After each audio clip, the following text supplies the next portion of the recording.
This is video number 36 on your Firearms Defense channel. Okay, the first thing I want to do is I want to welcome my 15 new subscribers. I picked up some new subscribers in just the last few days, and anyway, I want to welcome all you guys. It's good to have you aboard. And first thing is, I've got a lot of good input, and I have a lot of good videos that I've watched, and I've got a lot of ideas, and I've had a lot of good feedback on various and assorted things. So anyway, welcome to everybody, and I welcome any and all input, and I'll answer any questions that I can. So that's the first thing I wanted to do. Now I'm going to go on to video 20 here. Video 20 generated a lot of interesting feedback on that. Video 20, as you may know or you may not know, it's about home defense and home invasion and body disposal if you have to shoot anybody, and that generated a lot of controversy. Okay, now the very first thing I want to say here is that I'm relatively harmless, all things considered. I'm just a Rambo wannabe. I was 4F. I was never in the service. I'm thoroughly out of shape. I took 2-day armed combat over at the handgun school a week ago, and I'm still stiff and sore. And 40 years ago, I was a green belt winning trophy. So I'm 63, and I'm old and out of shape, and I can't do anything like that anymore. So basically, I'm just a Rambo wannabe. Now, there's a couple of my subscribers that I've watched their videos and looked at their channels, and there's a couple of them guys that look like they're the real thing, but that's them. And also, I thought I was a gun nut because I had half a dozen firearms, and I haven't used some of them in the last 20 years or so, but I thought this made me a gun nut. But I look at some of my subscribers, and they've got, I don't know how many guns and 60 videos up there, and maybe 100 weapons, and shoot all the time and reload. So some of my subscribers are real genuine firearms enthusiasts. In that area, I'm just a wannabe too. I just got a couple of guns, so I'm relatively harmless. Now, as I say, video number 20 does have some controversial ideas, and to be perfectly candid, body disposal probably isn't legitimate, but here's the reason I think the way that I do. I live in Los Angeles County here. Now, it's not a normal part of the country with normal people. We've got a different set of rules out here. Now, the first question some of you might be asking yourself is, well, if you don't like it out here, why don't you just sell out and move back to Heartland? Well, there are trade-offs and everything. Like I have 2 houses that are paid for that are worth $1 million apiece. Now, any other part of the country with sensible real estate values, they're probably worth about $60,000 or something. But out here, these shacks are worth $1 million apiece, and it is what it is. It's just LA County. And the other thing is, in Los Angeles County, we have liberal politicians and law enforcement, and these people are morons. They're on the side of the predators. They're not on your side at all. Like, if I had to shoot somebody that broke in here at 3 in the morning and I call the police, they're going to come to my door with guns drawn. They're going to make me get on the ground. They're going to frisk me, handcuff me. They're going to take me to jail. I'm going to have to make bail. The district attorney is going to prosecute me for whatever he's going to prosecute me for. I've got to hire a criminal defense attorney and pay him $500 an hour because they don't work for $250 an hour like these maggots right out of school do. I mean, they get $500 an hour and up for anybody decent. So that's what I'm going to have to go through for a start.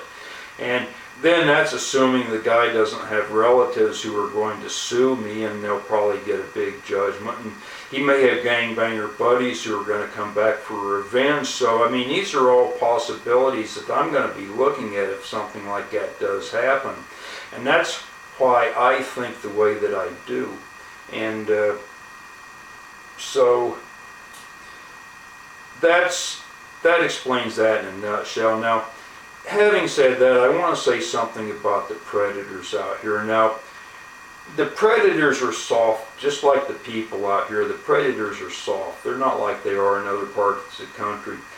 I think part of it is the weather out here. We've got the best weather in the country, so they're not freezing in the winter and hot in the summer like it is back in Heartland, say. They've got it real soft out here weather-wise and stuff like that.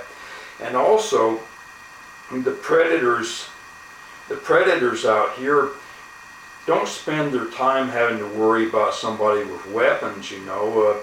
Back in Heartland, the predator's going to try to hold up somebody. They may get shot by somebody with concealed carry. That isn't going to happen in Los Angeles County. So for the predators out here, it's just like being a lion in the zoo.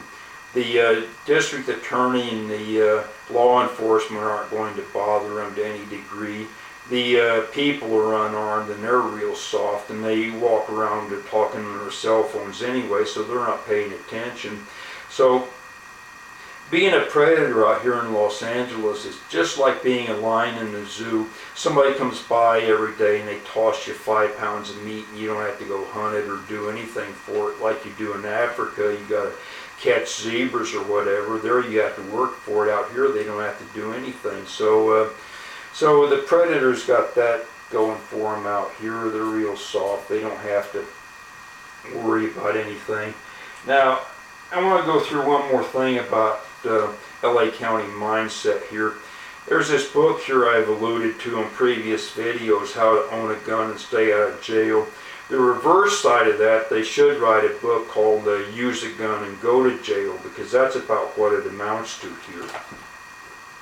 This little beauty here that I paid 50 bucks for at my local gun store, you're not supposed to have these in LA County. I mean, you can have them, but if you tell a police officer you've got one of these for self-defense, you're going to go to jail. You'll be arrested on the spot. You'll have to make bail. You'll have to hire a defense attorney, the whole 9 yards, and you'll probably have to spend a lot of money, even though you get probation probably. In other parts of the country, these are just sensible tools, and nobody bothers you for having one of these. They're not a big deal. But out here in Los Angeles County, the police don't even like you to have these on your person. That's how you know, on the side of the predators they are. I've got one last thing. I think I've got time to tell you about this here. Another difference in mindset. I know a couple of ladies back in Heartland. They're going to get their concealed carry in a couple of weeks. Now, one of them lives in the big city and works there and lives near the jungle, so she needs concealed carry just to have a little bit of protection. And the other one lives in one of the small towns about 60 miles away from the city, and it's not the small town I grew up in. It's overrun with white trash and meth dealers now, so she needs concealed carry too. So they're able to get it back there. It's not a real problem. There's an ex-police officer teaches concealed carry classes. He was on the police force for 30 years. They'll get their concealed carry no problem, be able to carry, and get a lot of support from the community, you know, and stuff like that. Now out here, what would happen to them out here in Los Angeles? Say one of them was a social worker over in the inner city somewhere trying to help those animals over there, and she couldn't get concealed carry over in the inner city even if she needs it. She'd get raped over there or something. They'd call 911. Police would come. They'd spend an hour filling out the report. They'd get the lab technician to come out. He'd put on his rubber gloves and do the DNA swab and all that stuff. And at the end, they'd give her a card for free government counseling and all that, because you're a victim. And that's the way we do it out here. And I'm 9:30 into this, and that concludes this one. I'll see you on 37.